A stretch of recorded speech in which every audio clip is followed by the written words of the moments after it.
هل تساءلت يوما من تكون حقا؟ هل أنت هذا الجسد الذي تراه في المرآة؟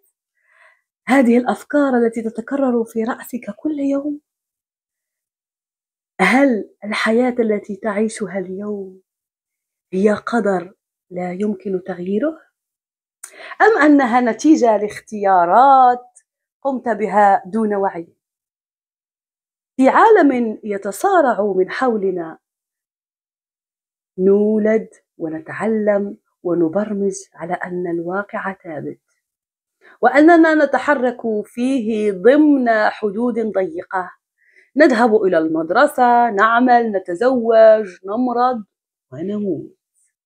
لكن ماذا لو لم تكن هذه القصة الكاملة؟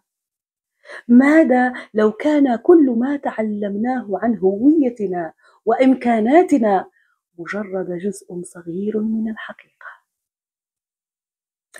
يقول الدكتور جو ديسبينزا في كتابه تصبح خارقا حين يكسر الإنسان حدود وعيه المعتادة ويتصل بالفراغ بالمصدر، يبدأ بالوصول إلى إمكانات لا محدودة كانت نائمة في داخلك. نعم، الإنسان قادر على التغيير، وليس التغيير السطحي بل العميق الجذري، على مستوى العقل، على مستوى الجسد، على مستوى الطاقة. لكن كيف يا غزلان؟ كيف يمكن لإنسان يعيش الحزن والخوف والتوتر والألم أن يتحول إلى كائن حي واع متصل مبدع شاف وخارق؟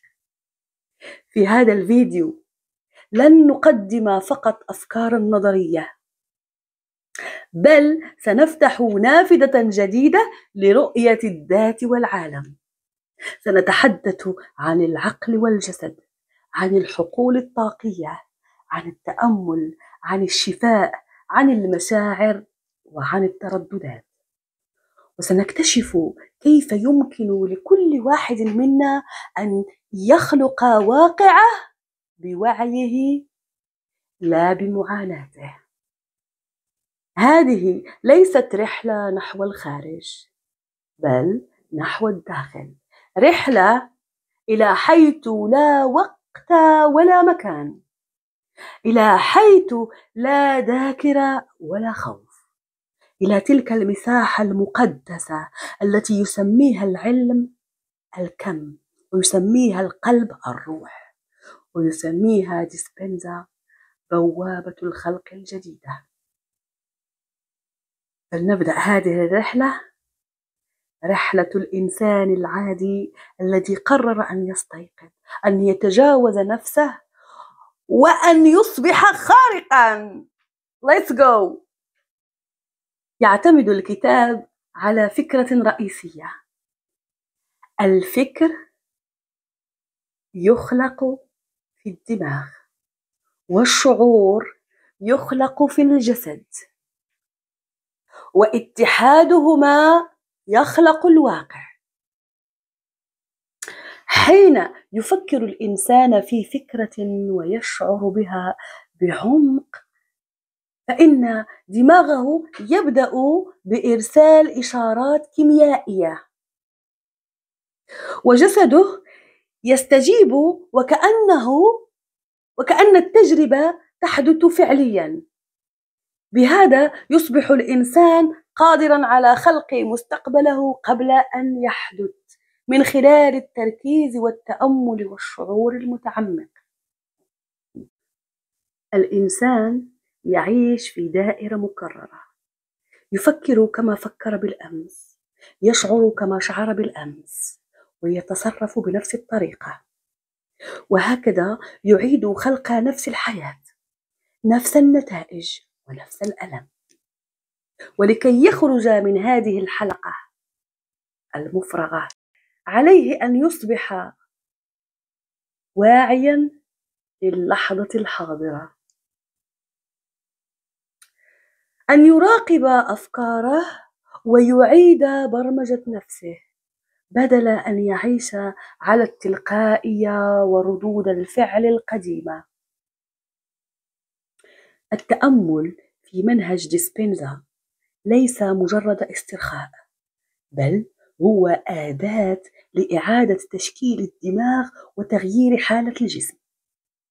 عندما يدخل الإنسان في حالة تأمل عميق، تنخفض موجات الدماغ إلى ترددات ألفا وتيتا، وهي الحالات التي تسمح للعقل الباطن بتلقي معلومات جديدة وتجاوز الذات القديمة.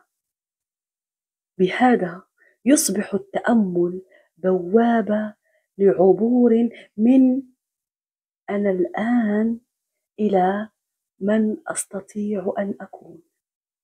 الكتاب يعرض قصصا لأشخاص شفيوا من أمراض مزمنة، حتى تلك التي قيل إنها مستحيلة الشفاء.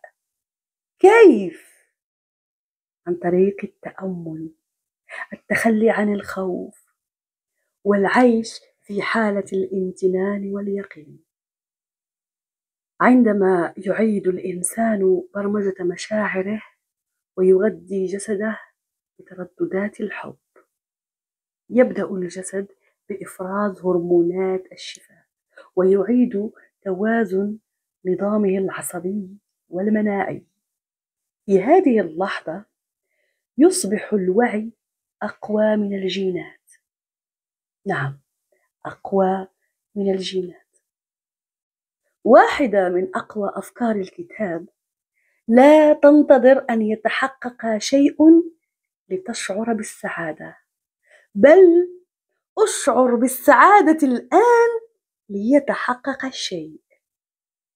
عندما يتصرف الإنسان وكأن المستقبل الذي يريده قد تحقق بالفعل، عندما يعيش التردد الذي ينتمي إليه ذلك المستقبل، فإن الواقع يستجيب. العلم يسمي ذلك تداخل الحقول الكهرومغناطيسية، والروح تسميه الإيمان.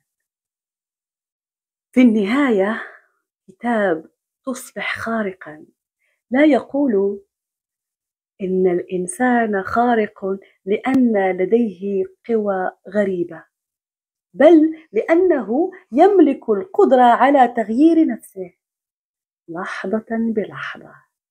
الخوارق الحقيقية ليست في الطيران أو قراءة الأفكار، بل في الشفاء، في التحرر من الخوف، في خلق مستقبل واع، وفي اختيار أن لا يكون الإنسان عبدا لماضيه. الوعي هو المعجزة، والإنسان إذا وعى أصبح خارقا. إذا وجدت في هذا الفيديو ما حرك فيك شيئا، فكرة، شعورا أو أملا، فاسمح لهذا الأثر أن يستمر. شارك هذا المقطع مع من يحتاج أن يتذكر قوته، واضغط على زر الإعجاب، ليس فقط دعما لنا، بل دعما لكل رسالة وعي تنمو في هذا العالم. واشترك في القناة، لأننا هنا لا نشارك معلومات فقط، بل نفتح أبوابا نحو الداخل. شكرا لوجودك، شكرا لوعيك، وشكرا لأنك ببساطة قررت أن تبدأ الرحلة. السلام عليكم ورحمة الله.